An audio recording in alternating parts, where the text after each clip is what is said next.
بسم اللہ الرحمن الرحیم۔ السلام علیکم۔ آج 30 جنوری بروز منگل ہم بات کریں گے سپریم کورٹ آف پاکستان کا آج بہت بڑا فیصلہ سامنے آ گیا ہے، وہ آرٹیکل 19 کے حوالے سے، اور سپریم کورٹ آف پاکستان نے آرٹیکل 17 جو پولیٹیکل پارٹیز کے حوالے سے ہے، بیسیکلی پاکستان تحریک انصاف کے رہنما کی ایک درخواست تھی، جسٹس منصور علی شاہ صاحب کا بینچ تھا، اور انہوں نے آرٹیکل 17 کے حوالے سے، پولیٹیکل پارٹیز کے حوالے سے اور جو فریڈم آف ایکسپریشن ہے اس کے حوالے سے جسٹس منصور علی شاہ صاحب نے جو فیصلہ لکھا ہے، وہ پچھلے دنوں کے جو سپریم کورٹ آف پاکستان کے فیصلے آئے پی ٹی آئی کے حوالے سے، ان فیصلوں کا بھی از خود ایک جواب ہے، اور ایک پیراگراف ہے جو میں آپ کے سامنے پڑھ کے سناؤں گا کہ کتنا اہم بیان ہے اور کس طریقے سے یہ سارا معاملہ ہوا، اور عدالت کی جانب سے جو پاکستان تحریک انصاف کو ریلیف ملا اس کے اوپر ہم بات کریں گے، اور ساتھ میں آپ کو بتاؤں گا کہ قاضی فیصل صاحب کی سربراہی میں ایک جو بینچ تھا اس نے سماعت کرتے ہوئے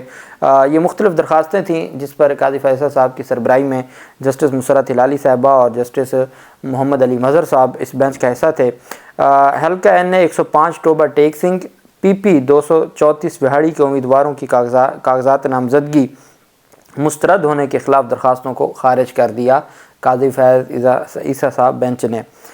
3 رکنی بینچ نے سماعت کی۔ دوران سماعت الیکشن کمیشن کے حکام نے بتایا کہ انتخابات کے لیے 1500 ٹن خصوصی پیپر امپورٹ کیا، عام انتخابات کے لیے خصوصی بیلٹ پیپر تیار کیے ہیں، 17,000 سے زائد امیدواروں کے نام بیلٹ پیپرز میں شامل ہیں، وہاڑی میں پولنگ کے لیے بیلٹ پیپرز چھپ چکے ہیں۔ جسٹس محمد علی مظہر نے کہا کہ لاہور ہائی کورٹ نے 13 جنوری کو حکم دیا، آپ 26 جنوری کو سپریم کورٹ آئے۔ چیف جسٹس نے وکیل اظہر صدیق سے استفسار کیا کہ ہائی کورٹ کے فیصلے کے خلاف اتنی تاخیر سے آپ سپریم کورٹ کیوں آئے؟ وکیل نے بتایا کہ مجھے تصدیق شدہ حکم نامہ 19 جنوری کو ملا، جس پر جسٹس محمد علی مظہر نے کہا کہ اب تو بیلٹ پیپرز بھی چھپ چکے ہیں۔ چیف جسٹس نے درخواست گزار این اے 105 کے امیدوار سے استفسار کیا کہ آپ کی دوہری شہریت ہے؟ درخواست گزار نے بتایا کہ جی میں نے برطانوی شہریت چھوڑ دی تھی۔ چیف جسٹس نے کہا کہ شہریت چھوڑنے کا کوئی ریکارڈ دکھائیں، جس پر درخواست گزار بولے کہ ریکارڈ ابھی موجود نہیں ہے، جس پر چیف جسٹس نے ریمارکس دیا کہ آپ کچھ عرصہ پاکستان میں گزاریں، لوگوں کے مسائل سمجھیں، اور پھر اس کے بعد آپ انتخابات میں حصہ لے لیجئے گا، اور عدالت نے ان کی جو درخواست ہے اس کو خارج کر دیا، چونکہ ان کے خلاف جو ایلیگیشن تھا وہ ایلیگیشن تھا کہ وہ دوہری شہریت رکھتے ہیں۔ وہ کہتے تھے میں نے دوہری شہریت چھوڑ دی ہے، اور سپریم کورٹ نے کہا کہ آپ کے پاس کوئی ریکارڈ موجود ہے، تو ریکارڈ موجود ان کے پاس، انہوں نے کہا کہ اس وقت میرے پاس ریکارڈ موجود نہیں ہے، چونکہ اس پر قانون بڑا کلیئر ہے، اور یہی وجہ ہے کہ عدالت نے پھر ان کی بات نہ سنی۔ دوسری جانب الیکشن کمیشن آف پاکستان نے نگران حکومت کو ایف بی آر میں بڑی اصلاحات سے روک دیا ہے۔ الیکشن کمیشن آف پاکستان نے نگران وزیر اعظم انوار اللہ کاکڑ کو فیڈرل بورڈ آف ریونیو میں بڑی اصلاحات سے روک دیا ہے۔ سیکرٹری الیکشن کمیشن نے نگران وزیر اعظم کے پرنسپل سیکرٹری کو خط لکھا جس میں کہا گیا کہ ایف بی آر میں اصلاحات منتخب حکومت ہی کر سکتی ہے۔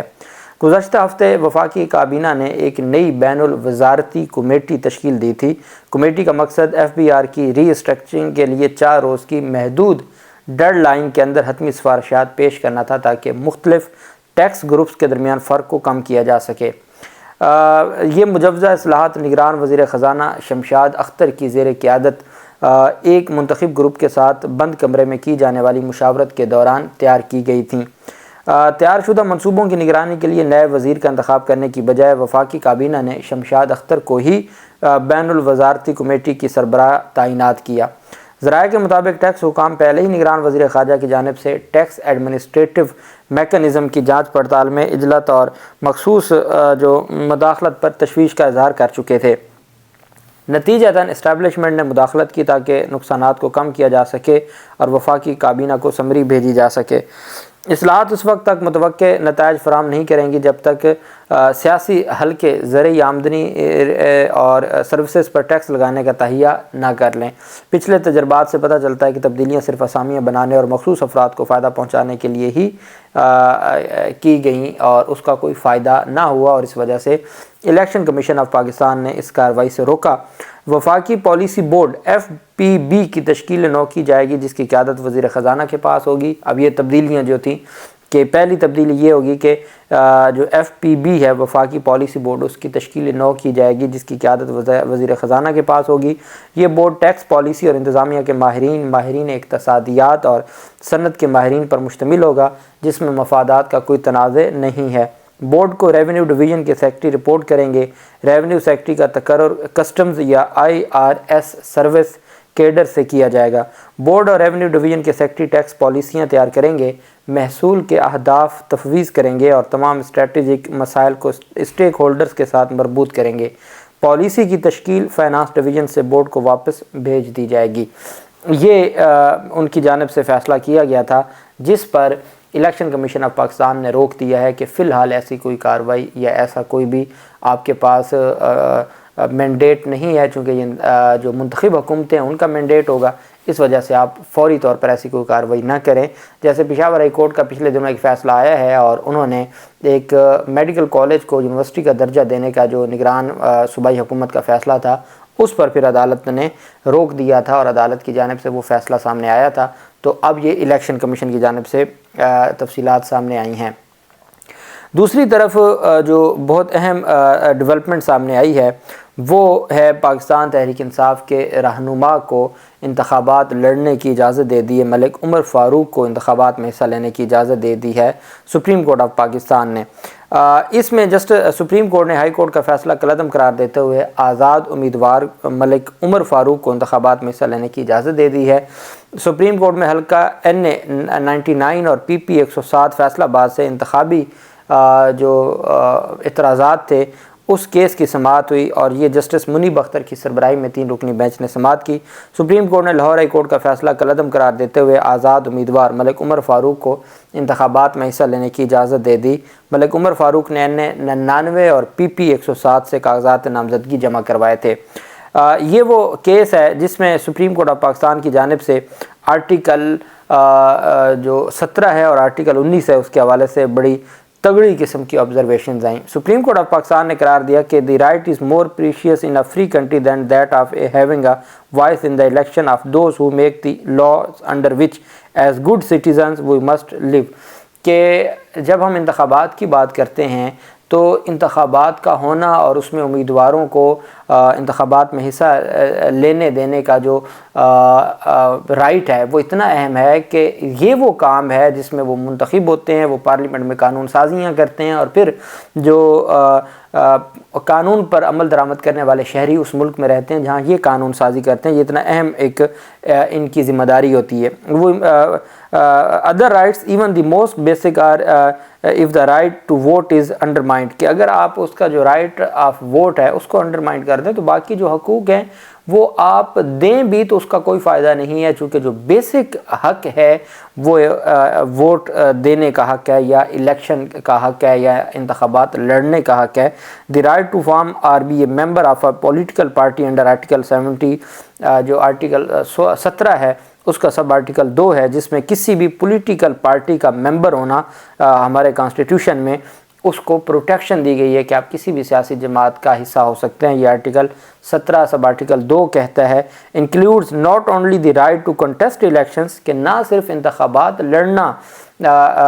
کسی سیاسی جماعت کے پلیٹ فارم سے کسی سیاسی جماعت کا حصہ ہونا آرٹیکل 17(2) اس کا حق دیتا ہے، بلکہ اس کے پلیٹ فارم سے انتخابات لڑنا، but also the right to vote for the candidate of one's choice. اور جو تیسرا حق ہے، پہلا حق آرٹیکل 17(2) کے تحت سپریم کورٹ نے قرار دیا ہے کہ آپ